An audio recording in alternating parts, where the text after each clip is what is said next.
solo Ks, 401ks, self-directed IRAs, UBIT taxes, UDFI. Oh my gosh, all of these things are kind of painful, right? It's all these acronyms that are just tossed around. And we often have a lot of misconceptions about how these things work. So today I have an amazing guest, Matt Sorensen, and he is an expert on all these topics. And honestly, I put myself on the chopping block because I don't want to perpetuate false information. And so I invited Matt onto the show to say, Matt, can you clear and create a lot of clarity around these topics so that everyone investing understands the best way to invest their money? Do I, use my 401k? Do I use a self-directed IRA? What's the best strategy? So in this episode, we're getting granular, but it's also a ton of fun. Matt has a lot of charisma and makes it entertaining and fun along the way. So this is going to be that episode that is going to help you make some choices that will really separate you when you're retired and with taxes and things like that. So stay tuned and enjoy.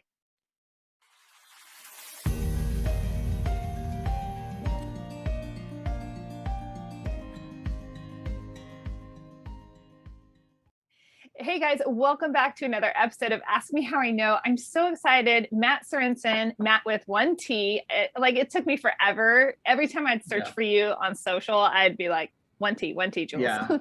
So anyway, Matt is joining us today, and I'm so happy to have you here, Matt. I'm excited to be here. We were just talking, I love podcasting. So I do a podcast myself, but it's even better to just be a guest. But you do two podcasts, right? Yeah, this is true. This is true. That's how much I love it. Exactly. It is fun being on the flip side of the table, isn't it? Right. It's just easier. I just show up, you got to do all the work. I just show up. You show up, look pretty. Oh wait, it's a podcast. Okay. You look great, by the way. Okay. So, was the video going out? I should have known that. Yeah, I do put it on YouTube. Oh, okay. I haven't blown up YouTube yet, but it is available on YouTube. Okay. All right. SEO and all that. Well, Matt, this is a long overdue conversation. And so for anyone listening right now, I told Matt I was going to give some preface to everything. And then I'm like, wait, let's just record and it will just be really authentic. So this will be interesting for everybody. Yeah. And so Matt, why don't you tell a little bit about what you do? Because that's really the premise of our entire conversation. And the number one reason you're the first guest I have had on my show that speaks to this topic. Okay. All right, cool. Well, you don't need any more. Just this means all you need. So this is the one thing that, let me explain it. So what I mostly do is help clients use a retirement account to invest in alternative assets. A lot of people are familiar with that as self-directed IRAs. So rather than your IRA buying a mutual fund or a publicly traded stock, what my clients are doing at our company, Directed IRA, is they're saying, I don't want to buy the crappy mutual fund I don't even understand. I'd rather buy something I'm more connected to that I like. Real estate is the most common asset that those people buy.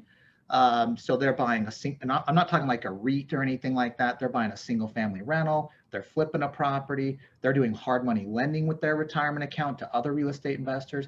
Maybe they're investing in a private fund, doing a bigger deal like a multifamily or commercial type deal.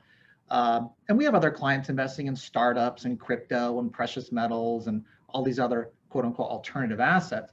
But real estate's like the tried and true. And that's even what I do with my own retirement account. I buy real estate.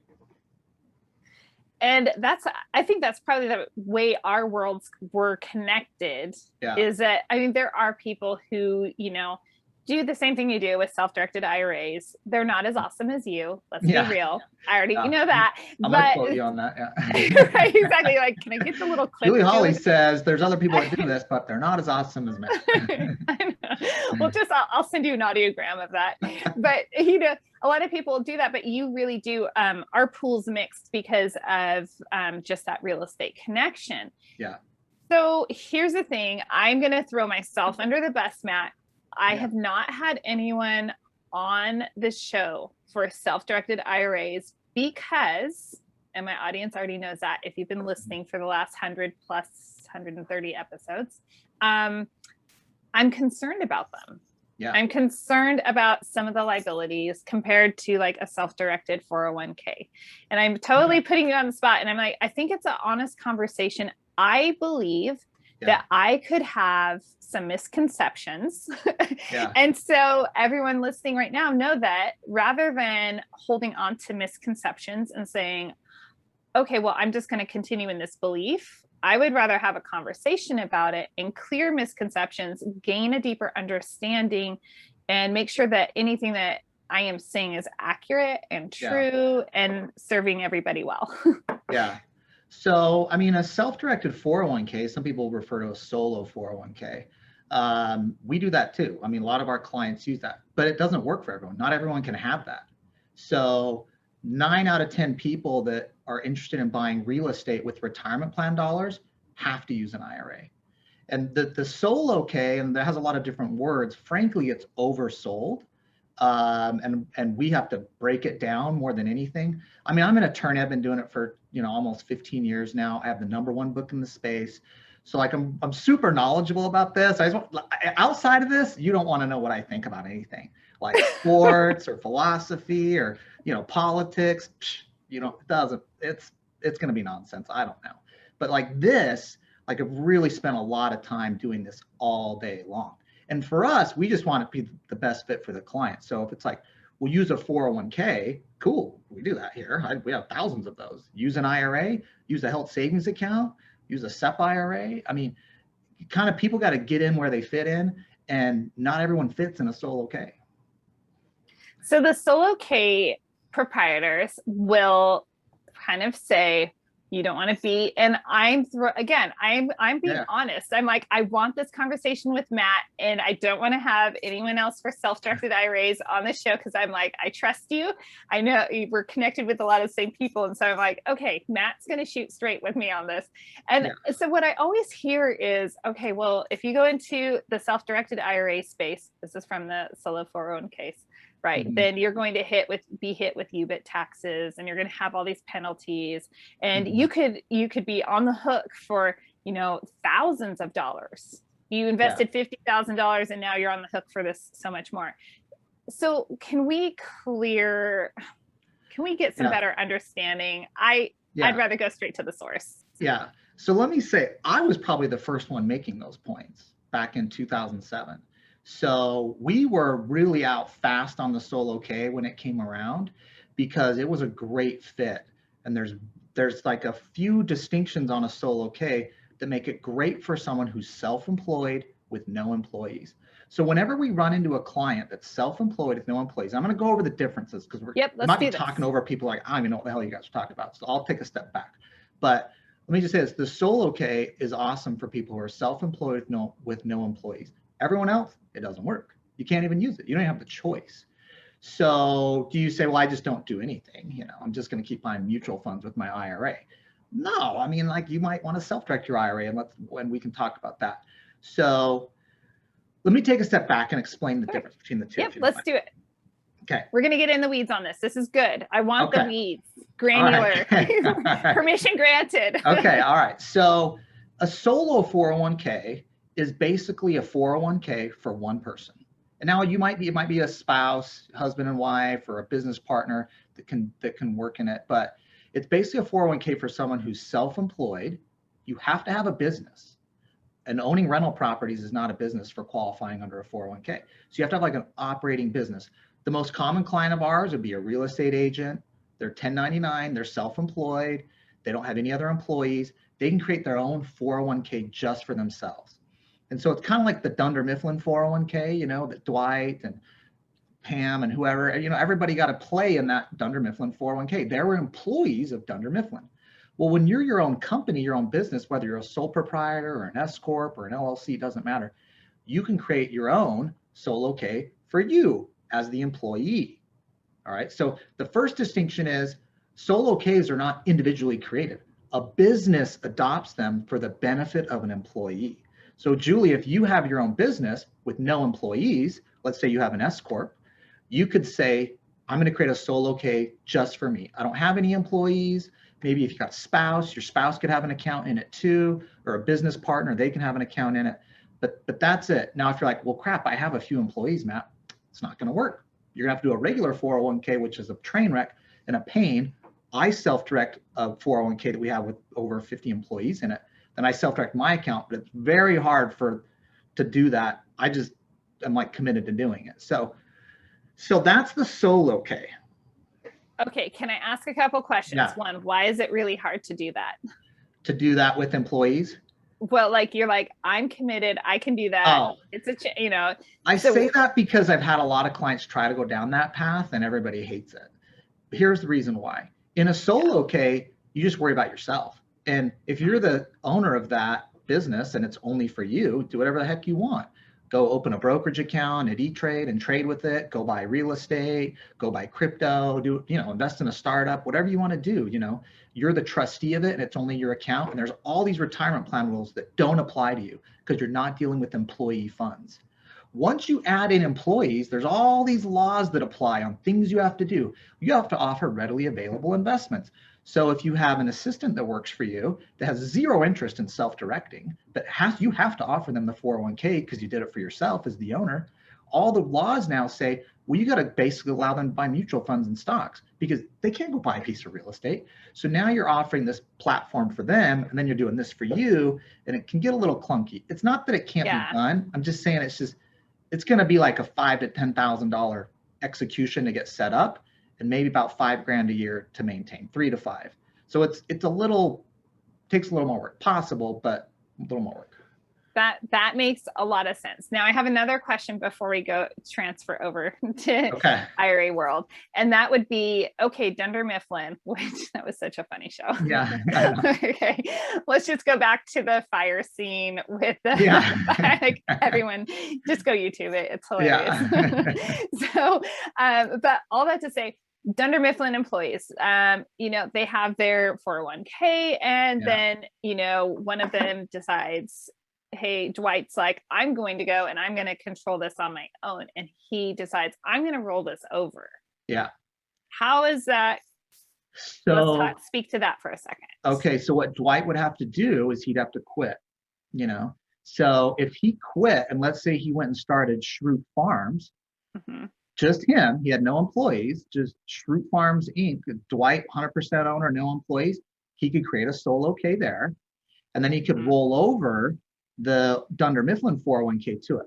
But while you're still employed with a company, you're an employee of someone else's company, your money's locked in on their plan until you leave or you reach retirement plan age of 59 and a half. Once you hit retirement plan age, you can move it out wherever the heck you want. You're like, I want to go to Schwab. I want to go to directed IRA for a self-directed IRA. Maybe I got a side hustle even. Still have my day job, but I got a side hustle that I could create a solo K in. You could then move the money to a solo K. But for a lot of people, let's say you're 45 and you still work at an employer, your money's locked up until you leave or you hit 59 and a half. So then it would be, it wouldn't be proper, it wouldn't be correct to say, hey, you can roll over a portion of that into another qualified plan of some sort while you're working for an employer, or unless you're 59 and a half or you leave, they just don't let you move it out. There's some things called an in-service rollover that some plans allow for a portion of the funds in a 401k. I don't want to get too technical on this podcast, but like if you're really stuck in that situation, you're like, damn it, I want to get my money out. I got a couple $100,000 here or whatever, and I want to roll out 100,000. I've worked here for a long time. And you want to be persistent. There's something called an in-service rollover that about 2/3 of plans allow for employer matching funds. It's a weird way, but that might be something to look into. The general consensus, though, is what I teach is you're locked up while you still work there. Okay, already, I think you're clearing a lot of the misconceptions that are out there. And honestly, I always want to make sure that I have a clear understanding. And so this is a really great conversation for everybody listening and for myself. So, but let me say on the solo K too, let's say you got day job, 401k, you've been contributing to it, that money's locked up. You're like, damn, I want to do some real estate. Sorry, I hit the farm swear words. But you're like, I don't want to buy a mutual fund anymore. I want to buy real estate. So, but let's say you have a business on the side. You got some small business, whatever. You make candles. Yeah, you make candles. Okay. That business, sole proprietorship, LLC, S Corp, could create a solo K for you. All right. And then you can start contributing into that. Now, there's a number of benefits of a solo K over an IRA. So let me say why most people like, you're crazy to do an IRA, do a solo K, which I agree with if you qualify. 9 out of 10 people don't, though. That's the reason like our business exists with way more IRAs than 401ks. So here's why the solo K is cool. You can put 58,000 a year in it. You can put 6,000 a year in an IRA. Okay. That's a huge contribution difference. And let's speak to the taxability of those funds. Yeah. I mean, if you want to you can do traditional or Roth in a solo K.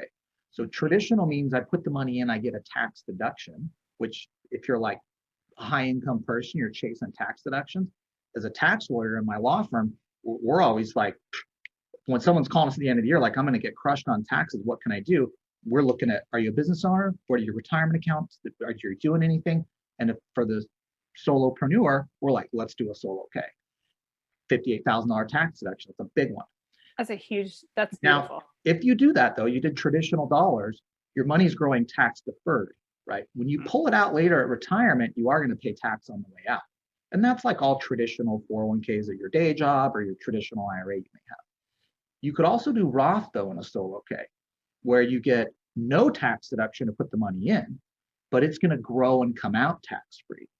Now, we are more Roth people. I mean, but even myself, I have traditional and Roth dollars because I've been chasing tax deductions, but also trying to be like, diligent about being a Roth person because I know in the end I want to be tax-free. So in a solo K, you can have kind of a Roth bucket or a traditional bucket. You can have multiple accounts. You can actually do both and mix it up. You have to track them separately and they invest separately, but you can do both in a solo K if you want. So that's another cool thing. I can put 58 grand in, I can do traditional or Roth or both. That's really cool. And I like the expression like taxes are on sale. And especially after all the money printing last year, right? I heard that from a woman. Who was it? She was on another podcast a few years ago. And I'm like, that's a really good point. Taxes are on sale because they're only going to go up. Mm-hmm. And there are lots of arguments that we could say, pros and cons. Well, your income will be less, so the taxes, but if taxes spike, so true. We don't have to get into that if you don't want to, but there's a lot to say there. And we debate it with clients all the time because a lot of clients are in traditional accounts, particularly they've saved up for years, they've got a big 401k and it's all traditional dollars, but they want to get to Roth. And so the question is, do I convert to Roth? Because you can always convert into Roth. You just got to pay tax now. And so if you think taxes are on sale, like you're saying, meaning it's a low rate, why don't I convert now? Because they might be higher later. But then on the flip side, you can say, but later when I start pulling money out, I'm not going to have a job anymore with a high income. I'm going to be in a low income. And I'll only draw the money out when I need it. So I'll be in a low rate. So I don't know, you can go both ways on it. What I will say is my most successful clients do Roth accounts.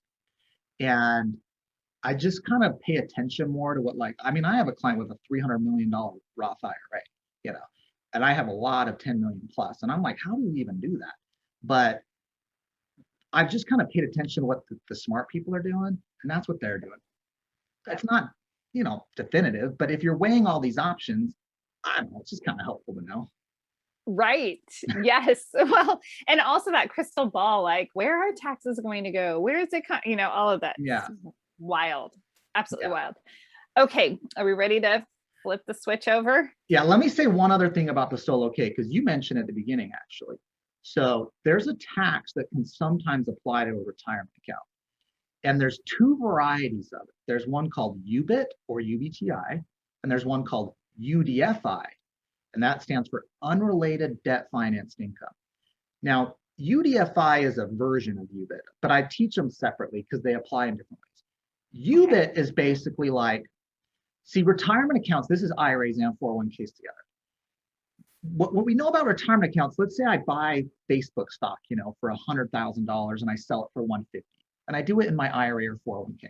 That whole $150 that I sell, when I sell, I'd had a $50,000 gain, but that whole $150 goes back into my account and I get to invest 150. I send nothing to the IRS or to the state, right? That's one of the perks of any retirement account.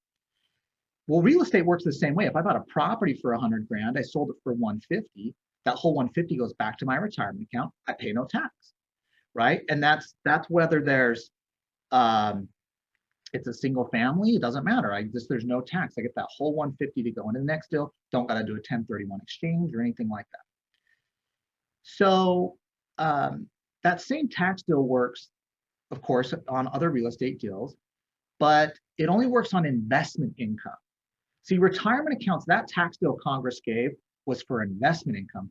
So if you're buying and selling property, you're getting rental income on a rental, you're getting interest income if you're a hard money lender with your retirement account. That's all investment income. You don't got to worry about this tax called UBIT. But Congress created this tax to say if your retirement account's doing business, we have a tax called unrelated business income tax. All right. And that's one of these taxes that would apply to someone flipping real estate, let's say. So let's say you're like, I flip a property every month with my IRA or 401k. And so I've done 12 deals this year. The IRS is going to look at your retirement account and say, that's not investment income anymore. That's business income. Your retirement account's done too many deals. It's in the business of real estate. So you have to pay this tax called UBIT that maxes out at 37%. Okay, so that's the first little tax thing you got to know is make sure you're doing investment, not business activity like a real estate development or a lot of flips. Okay, that 37%. Let's talk about that because even I think we both will agree that most people don't understand the tiers of taxes and they think, oh, well, now I'm going to have to pay 47% on taxes and that's off everything. And it doesn't, I mean, I'm a low level person on this. Let's be real. Yeah. So maybe we can break apart that 37%. It's not like, wow, I made $50,000 off of this flip and now I'm paying 30. Are you paying 37% off of that whole $50,000? Or in that tax you are on UBIT right there where you're doing business stuff. You can't call it investment income. You're going to pay 37% on the entire gain. Now you get all your expenses and stuff, they're going to come off, but your net gain after anything you can expense is you're going to pay 37%. Now there's another tax called UDFI that's different, which you might be getting at. And so let me explain now. Now remember, UBIT applies what I just talked about, business income, flips, real estate development, that type of stuff. To IRAs and 401ks, the exact same.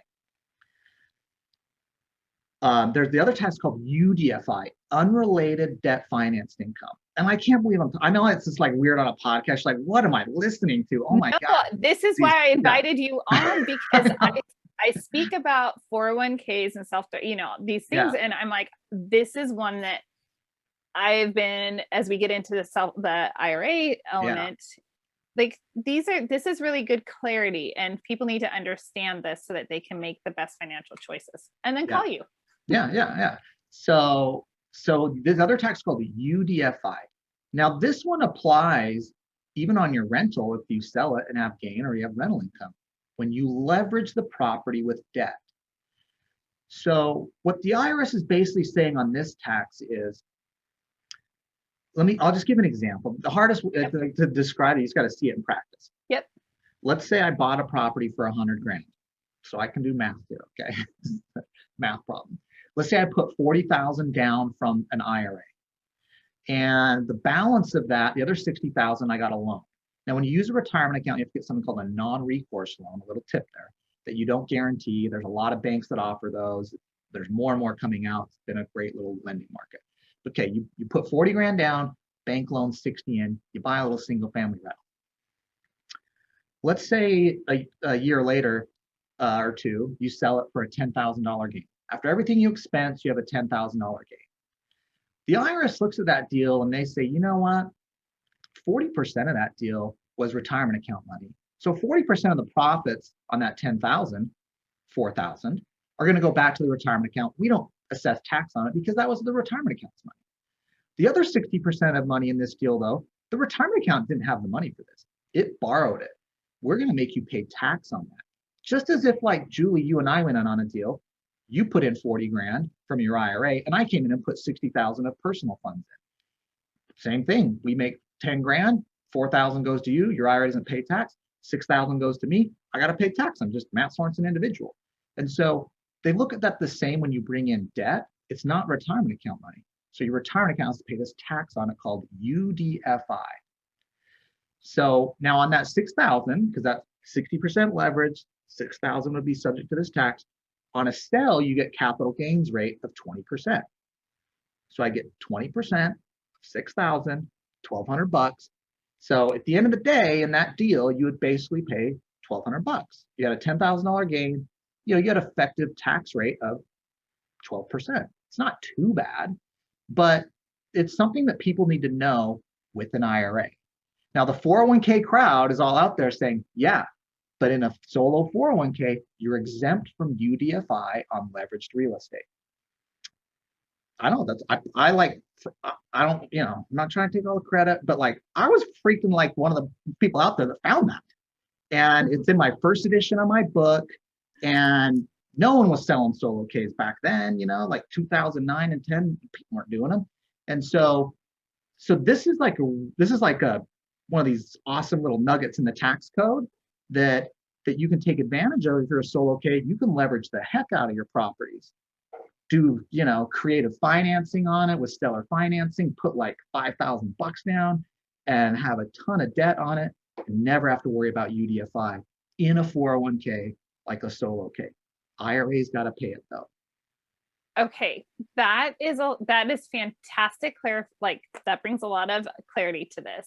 So can we put this on a larger scale? Can we put this into, since I'm into syndication, and I want clarity for, my investors and such, I'm like straight from the source. Let's just give them clarity.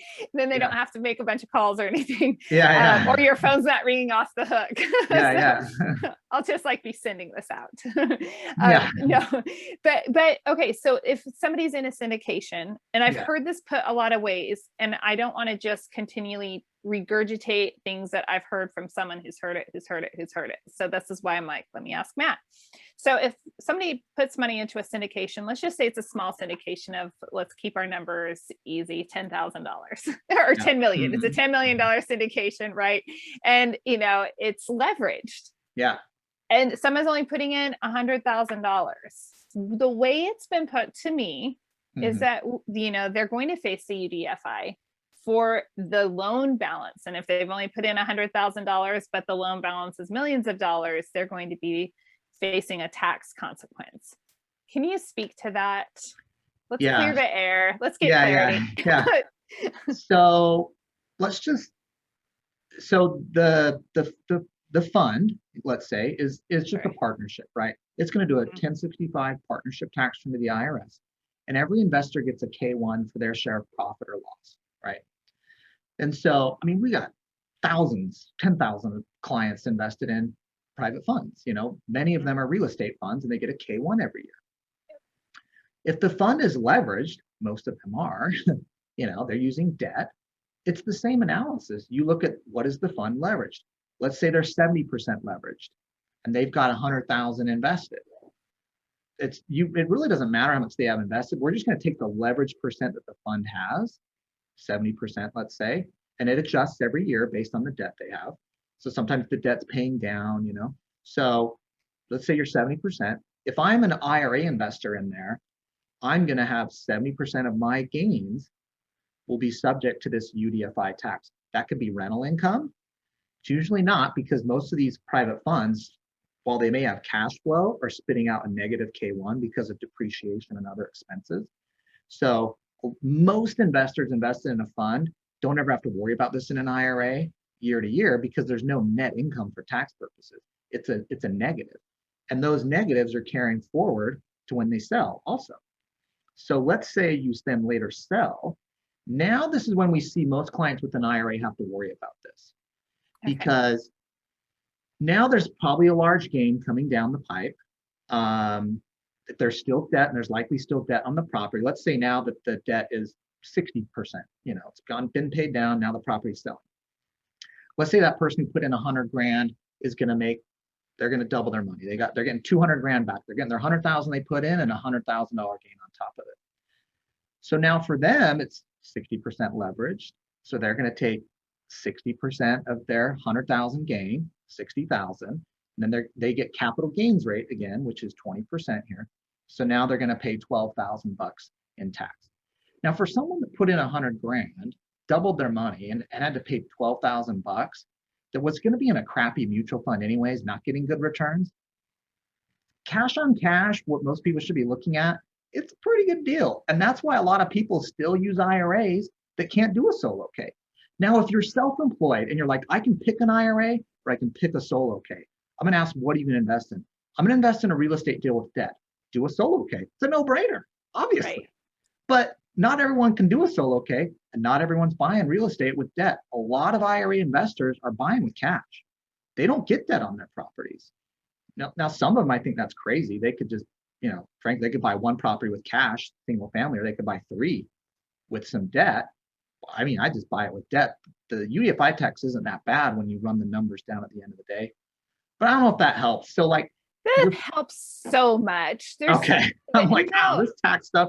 Sometimes I'm like, is this making sense? I know it's boring tax stuff. And you're like, you lost me at UDFI. No, you didn't. And this is why I invited you onto the show and why I sought you out and was messaging you like, Matt, I need to have you because I think there are so many people that are speaking on this topic, and myself included, that I've had some ideas that I've put out there in the world, Yeah. And I really think that it's, especially for content creators, that it's really important to make sure that you're being accurate with whatever it is that you are, sharing with people so that they can make the best decision possible. And so, understanding these things and getting granular, well, for me, it's actually interesting, but for my audience, it might not be necessarily the most interesting thing, but it's almost like taking your medicine, your vitamins every day. This is something you need to know. You're spending 30 minutes understanding this, and that might help you make the best choice. You might be in a position where, wow, I can create a solo solo K, so this is providing a lot of clarity around that. Yeah. What we see is just a lot of people that are like, let's say they're 50, and they've had an old employer 401k with a few hundred grand in it. And they're like, I'm just bored buying mutual funds. For whatever reason, the market's up, but whatever my account's invested in isn't going up. I hear that so much. And they're into real estate, and it's like, well, they're like, I own some rentals personally, and they've done great. Well, you buy a rental with your IRA then. You can't do a solo K. I get that. You have zero interest in doing a side hustle to qualify to get it. You have no business, but that doesn't mean you still just keep buying mutual funds that you don't care about. Like, invest in what you know, or what you feel like you have a competitive advantage at, Mm-hmm. So whether that's a private fund, the single family rental down the street, maybe you're a hard money lender. I mean, those things are things that clients are doing IRAs on all the time. And I think if you're someone that raises money, this is important to realize too, for any of you that run a fund or raise money from other people. When you go out there and raise money, and we do this with funds all the time that are out raising money, we just want to say, did you know you can invest with your retirement account, IRA 401k?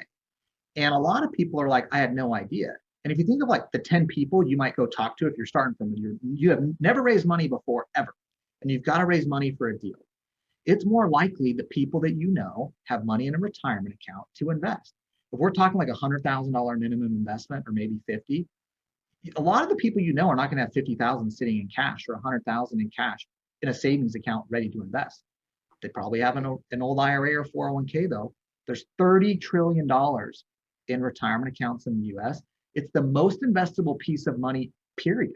There's no more money to invest in anything anywhere than US retirement accounts. And so learning these rules and how an IRA could invest with you, how someone could use a solo K, is really powerful for someone raising money, because that's where it's all at. I love it. Well, and that was my impetus initially for learning about these things is, well, I raised capital, and that is where it's locked up and tied up, and maybe not, more than likely not getting the best returns or the best attention that it deserves. Yeah. And a lot of people just don't know. Like, you may talk to someone, or they may see your fund or hear about you, and they're like, I don't really got the money to throw at that. But they're not thinking about, I get this IRA at Fidelity. They think their IRA at Fidelity can just buy stocks, bonds, and mutual funds. which is true, they call Fidelity and say, hey, I want to invest in Julie Holly's private placement or private fund, they're going to be like, you can't do that. And it's not because IRAs can't do that. It's because IRAs at Fidelity can't do that, right? They're a broker dealer. You can buy stuff they sell. They sell stocks, bonds, and mutual funds. But you can move to a company like Directed IRA. We have like 30 competitors. Not like we're the only place, but directedira.com, you can go there. We're the best. And but then you move your account to us. It's kind of like going from Morgan Stanley to Merrill Lynch, right? You're going from Fidelity to Directed IRA. And then you can say, hey, I want my IRA to invest in, Julie Holly's fund. Send over the subscription documents, and then we invest the account based on whatever you want. Or you're like, I'm going to go do my own deal, or I'm going to lend it out, or whatever you're into. So you just kind of got to move from where you're at to a custodian that lets you invest in those types of assets, which is that's what a self-directed IRA is.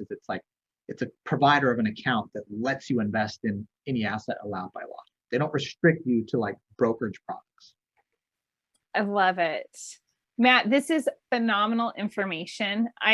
You keep saying, oh, I don't think anyone wants to know this. I think people actually really want to know this. It's almost a red pill moment. Like, okay, I really understand. I at least understand something more about this than I understood before, is what a lot of people are going to be saying to themselves. So, and you're fantastic at explaining these details and putting them in ways that we can, people can actually grasp. Yeah. So if you're still listening, you haven't fallen asleep or anything. So I do have my book, the Self-Directed Ira Handbook, for anyone who wants to geek out. It's sold 30,000 copies. It's the #1 book on the subject. You can find it on Amazon or just Google Self-Directed Ira Handbook, which has a 60-page chapter on solo Ks alone. So don't think if you're a solo K person that you should read it. That's in there. And then I do put 2 podcasts. And I know I do joke about like taxes and all this stuff being boring, but like we have the Main Street Business Podcast. We got 1.6 million downloads. People do like it, even though the fact sometimes I'm talking about it, I'm like, ugh, I feel like I'm talking to my kids sometimes, and they're like, Dad, stop talking about this. But they're like in the back of my head sometimes. But like taxes are the #1 expense to a business owner. Like real estate investor, business owner, like your #1 expense once you have success is taxes. And like, how do I manage that? And that's good tax planning using retirement accounts that we talk about in our Directed IRA podcast. I'm trying to figure out how to, grow the stuff that you have, your retirement accounts, by self-directing, invest in what you know, or hard assets like real estate you believe in. I just think people just need to be more engaged with their money. And that's what I love talking about. And hopefully, I don't know, you caught that passion here today, despite dropping a bunch of acronyms on new taxes you never heard about. This is absolutely necessary for people to hear that. And, you touch on a point as we wrap up, is that anything that you were doing that is self-directed, that requires, if you want it to grow, that means you are hands-on, you are managing it, you are putting that money to work, you are telling it where to go and what to do, versus if you're at Fidelity, somebody else is taking care of that. It's on autopilot and you're not touching it. And so like, you definitely have to be, someone who's willing to learn new skills and strategies so that you can invest it really well. Yep, absolutely. But I think that's more people need to do that. Like people just been lazy and let their money sit on autopilot. And I think like the baby boomers in particular, a lot of our clients are like, wow, I've got a lot of money here. This is like where most of my net worth is. And I have no idea what it's invested in. And it doesn't seem to be doing very well compared to what I hear in the market on the news all the time. And so people are getting more and more reconnected to their money. And I think that's why self-directed retirement accounts became so popular too, like in the last 10 or 15 years. They've been around since retirement accounts were created in the 70s. It's just people have been more connected to their money. I think with the internet and podcasts and other things where people can get information too, that's kind of got out there too. So definitely. Matt, thank you so much for just getting into the weeds and providing so many amazing details so that people can really make some great decisions for their financial future. You already mentioned throughout, where people can find you, but let's do all the shameless plugs. They're not shameless at all. Download your book. I was doing a little bit of commercial interruption throughout. So right. I just can't help it. Yeah, I think the first place to tell you is go to Directed IRA, directedira.com. That's our main site. We have pages on solo Ks, on IRAs, Roth IRAs, whatever accounts you want to look to self-direct. We have a real estate quick start guide. It's about a 6-page overview of investing in real estate with a retirement account. That's like a quick down and dirty read of what we think someone should know before they do it. And then if you're like the engineer, or maybe you're a CPA or so, you like getting into the weeds really deep, the pilots. I mean, I'm just thinking of my clients over the years. There's my book. Okay. It's the Self-Directed Ira Handbook. It's got over 100 citations. I spent years writing the thing. And I really started that book because I had a lot of clients doing real estate, frankly, with Roth IRAs. They were real estate developers buying stuff on options for $10,000 and making $1 million gain in their Roth IRA. And I was like, this is pretty cool. I need to figure this out. And so I started writing the book on all my clients' questions. So there's a lot of details just in the book. I mean, I'm on all the social stuff. Remember, like Julie said at the beginning, Matt with 1 T. Yeah. You can generally find me by just Googling that. So yeah, that's where I'm at. Oh, my podcast. Sorry, Yes. no shameless plug. Directed IRA podcast. That's all about self-directing. We do an episode every week. This week, we're talking about doing Roth IRAs for your kids. So powerful. Yeah. And then Main Street Business Podcast. That's what I've been doing with my partner, Mark Kohler. He's an attorney and CPA. We're both VIP contributors to Entrepreneur too. And that we do a lot of stuff in conjunction with them. But that's been around. That's kind of like the small business owner, tax, legal, building wealth podcast. That's a little more generic. That is amazing. Matt, thank you again for coming on Ask Me How I Know. And to all of you wonderful listeners out there, make sure you go and track down this information that Matt has. Go to the sites, download the podcast, and binge on it, because taking the time now to do this is what separates you financially in the future. And so you want to make sure right now is the time to make sure that your entities and everything that you are doing is structured in a way that is going to protect you and your generations that follow. So take the time. It's well worth it. It's an investment in yourself and your future. And until next time, go find your freedom. Thanks so much for joining me for another episode of Ask Me How I Know. This episode was brought to you by 3 Keys Investments. They are dedicated to helping people like you, you, my awesome listeners, develop passive income and legacy wealth through multifamily investing. Feel free to check out their website, 3keysinvestments.com, to see if there's an offering that will help your portfolio grow and meet all of your needs. If you haven't already rated, reviewed, subscribed, liked, all of those bells and whistles, I would be absolutely honored if you would do that for Ask Me How I Know. Thanks again, and go make it a great day.